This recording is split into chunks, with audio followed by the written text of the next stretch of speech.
I'm Natasha Kaufman, and welcome to my podcast, Don't Just Talk, Say Something, Lessons on 20 Years of Business. Over the past 2 decades of running my public relations firm, NKPR, I'm so grateful to have met, worked with, and learned from so many talented industry leaders. And I'm so excited to be able to share their stories and life lessons with all of you on this podcast. In the PR industry, we often work with other partners in parallel industries, such as marketing, advertising, and media buying. And while we at NKPR always play well in the sandbox, it helps when we're working with someone who values strategy and thoughtfulness as much as we do. On today's episode, I'm happy to welcome Kris Menon, founder and president of Your Brand Integrated Marketing, who works with brands including Audi, Warner Brothers, Tag, and more. Kris and I have worked collaboratively, both running our own agencies for almost 2 decades. Coming up, we talk why honesty and transparency is so important, how the path to success isn't a straight line, and what you don't see behind the scenes working in PR. Here's our conversation.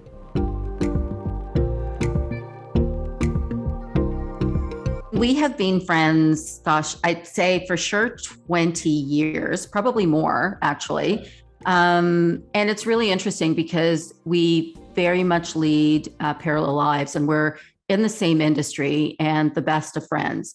I think a big part of that is we work in a very similar fashion. You started your communications and marketing business 15 years ago, Your Brand. Tell me a little bit about some of the learnings that you've had being an entrepreneur. Well, first of all, thanks for having me, Natasha. Nice to see you. It's been a while. Some of the learnings were, when I started the company, I wasn't really sure what I wanted to do. I was living in New York, if you'll remember, and I sort of wanted to come home to Toronto. I love New York, but I really preferred Toronto. It's funny because I remember actually one of the first people I told was you, that I was going to come back from New York and that I wanted to start my own agency, which I think, dovetails nicely into the story of our friendship, which is the first thing you did, I don't know if you remember this, was offered me a desk in your office, which was, I think for a lot of people, it would be considered strange because I was opening up an agency and a lot of people would have thought that that's competitive. And your first instinct was to say, how can I help you? How can I help you be successful? I think that sort of really demarcates the 20 plus year friendship we've had, which is, supporting each other in a very tough industry, in a very competitive industry. And sometimes in a, sort of an industry that you could grow to be challenged by personally. I have always felt that sort of our friendship has sustained because we have a similar ethos. We believe in a lot of the same things. And frankly, we've experienced similar challenges to do what we've done. So that's when I started the company, it was basically with the idea of bringing together, experiential marketing, digital marketing, creative advertising, media relations, sort of bringing it all together into sort of an integrated strategy house, which is what I wanted to do. But that's the long answer. It's so interesting. I do remember, I remember the conversation we had. We were in a bar in New York and you had said, I want to come back. I want to come home. And we had a very in-depth conversation about, well, what do you want to do next? And I do remember all of that because it was a life change for you. It was very much, you were at this crossroads of what's next. When we met, you were the publisher of Time magazine.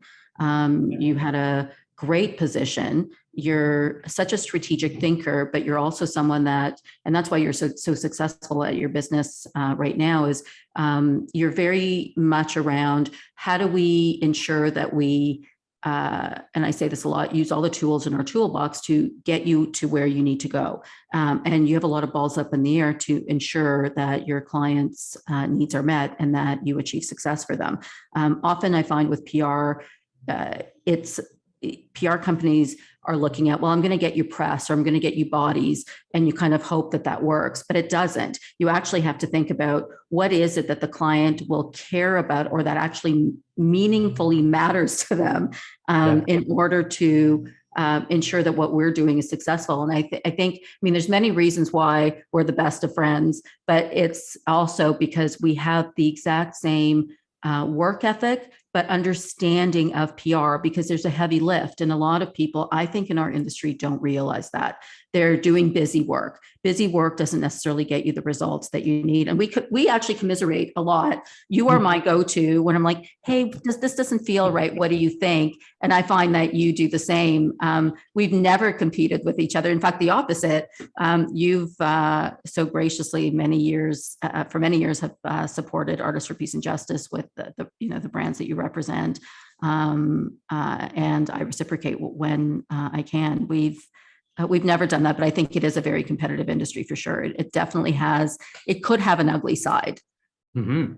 Yeah, and I think sometimes it does, and it shows itself. I think you said it all in terms of why our friendship has lasted, why our relationship has lasted. When I think a lot, Natasha, go down the drain over short periods of time or mid periods of time.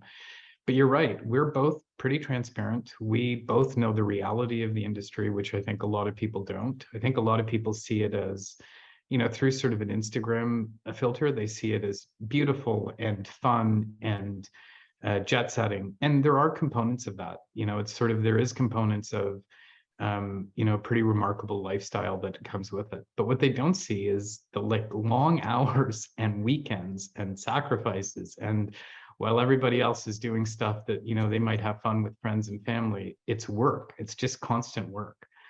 I think, people have asked me before, what's the secret to success? I think you and I both have a similar secret to success, which is you do the work. You do the work. Like, yeah, it's that straightforward. It is. You're 100% right. It is hard work. People don't see that, because I think also we make it look easy, but we've had we've had this conversation several times as well about recruitment. There are a lot of people that get into the industry because they feel PR will be fun. And it is fun, but because it's also long hours and hard work, and there's that strategic thinking piece, and you are definitely and you and I have the same work ethic in this respect, that our clients aren't our clients, they're our partners. So how do we truly make sure that they're an extension of who we are and how we work?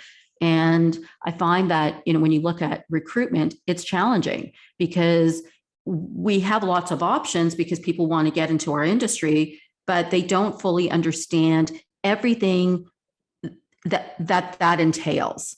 For sure.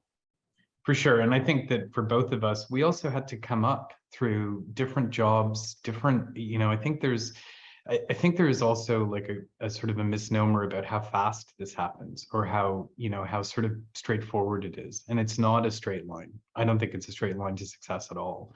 But one of the things on the recruitment side, I think the challenge is to explain to people that, sort of, there's a mathematical formula that time and experience and integrity and transparency, if you sort of put those together with a lot of hard work, a lot of hustle, you can have success. It's just, I think now I hear a lot that the model is fast. I want to get there fast. And, I always say the same thing, which is there's nothing fast about this industry. There might be a fast moment or a fast night or something that happens that's really amazing in sort of a short time frame. But long-term success is just that. It's long-term, and it's funded by a lot of hard work. That's the reality. Totally. I had someone, a client that was setting KPIs, and they said, well, and they had 0 followers, and they said, I want to get to 20,000 followers in the next 30 days. And I was very clear. I said, that's not going to happen. And they don't have an existing brand. They don't have an existing business. They just wanted to be famous. And I just said, we're just not the agency for you. Like, I'm not in the business of making you famous. I'm in the business of really understanding your business and what you're trying to achieve, and then making sure that we have the right building blocks to be able to amplify that. But I think there is this illusion and misconception in our industry where PR can just make either people famous, businesses successful. We don't make businesses successful. The entrepreneurs make their businesses successful. We do the storytelling to get people to care. And it's, I find it fascinating because your phone rings, my phone rings, like we turn down a decent amount of business because I just feel like I want to work with people that will work just as hard at their business as I'm working at promoting their business. Yeah. And I think you said it at the beginning of that, which was, you tell people no, or you tell people that's not possible. I think that's the other missing component in our industry. I think there's a ton of shops that pop up in different areas of the marketing funnels, whether it's PR, advertising, creative, whatever. But I think that there's sort of a disconnect of telling clients the truth and telling partners the truth. And I think that that is a missing component. Part of that, I think, Natasha, and you and I have talked about this, stems from the mythology of PR and communications, which is, people see it on TV. They see it as sort of a jet set lifestyle. They watch, Flack on Amazon and think that that's really what it is. The reality is that a lot of it is telling clients strategically, your communications don't make sense, and your goals, while they're great and while having aspirations is awesome, they're not realistic. And I think that that is where agencies can be a lot more successful. Tell clients the truth, help them get to the place they want to get to, but give them a realistic time frame. I think we need a YBNK, your brand NK or NKYB. I really feel like I've never actually in this industry met someone that thinks like I do. And you are that person. We've always connected on just a very logical level of our industry, but also a realistic level of, where our industry needs to be. Because I do think there's a lot of fluff out there, and I think there's a lot of bullshit out there. Yes, 100%. And do I believe in PR? I absolutely do. And I believe in the power of it. But we can't make lemonade with nothing. I mean, I need a little juice, just a little bit. I don't need a lot, but I need a little juice to be able to make it work. And I think, Natasha, you said it earlier. You said that the businesses are successful because of the entrepreneurs and the people who build the business. And you're right. And that is the lemon. That is the reality. It's sort of, a really strong business with a strong foundation and an ethical leadership that has integrity at the core of what they're trying to do, will win in communications, always. And there's proof of it over and over and over again. And for businesses that want to succeed in this field, if they want to tell a story to media or to consumers or to other businesses, the right way to do it is to tell your story honestly. I mean, one of the things you and I go back to constantly, this is a side note, but people have always thought of us as different, and we're different people. And, we sort of come from different backgrounds. We've had different work histories, different life experiences. But I think what's drawn us together for so many years is that we do believe in some really stringent core values that neither of us bend on. And, one of them is honesty and transparency. Not just with partners, but with each other. We've had challenging discussions. We've had great discussions, but we have always been honest with each other. And I value that. I value you greatly for that in an industry where I think it lacks. I think it sorely lacks that, and I also think that honesty and transparency leads to amazing outcomes. They might not always be fun, Natasha. They might not always be super great, and you may not want to go and have a drink when it's over, but they lead to great outcomes. If you really stick to the process of being honest and transparent, you actually lead to great outcomes. I think I could never have said that better than you just did. You're 100% right about that. Kris, I always end the podcast with this question, which is you've known me for a very long time. So what is one thing that you've always wanted to ask me that you have not asked me, that you don't know about me, which is interesting for you because you actually know, I would say 99% of everything there is to know about me, even the things that most people do not know. But is there something that you've always wanted to ask that you haven't? I would say maybe. I don't think I've ever asked you this. Maybe I have, but I think someone like you could have been successful at anything you wanted to do. So why this? Why choose a difficult industry frankly, a hard thing to do, which is to start your own business at a time when there wasn't a lot of people who looked like me or you running businesses. Why this? I guess a couple of things. One is storytelling for me was always really important. I think there are so many interesting stories out there and people doing incredible things. And I felt that PR gave people the opportunity to amplify that. And that was always important to me. And what I think about where the business is today, I feel like that's a big part of what we do. We align with either brands, companies, individuals that are doing really awesome things, and we amplify that. And so I would say 20 years ago, that was just as important to me as it is now, and vice versa.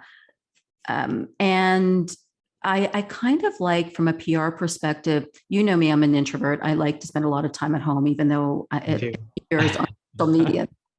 I'm out all the time. But I do like the fact that I get to think strategically all day long, and almost have the, you can hide a bit in PR because you get to do the work and you can sort of hide behind the facade of being out, if that makes any sense. It actually, yeah, 100% makes sense. But you can hide a little in our industry.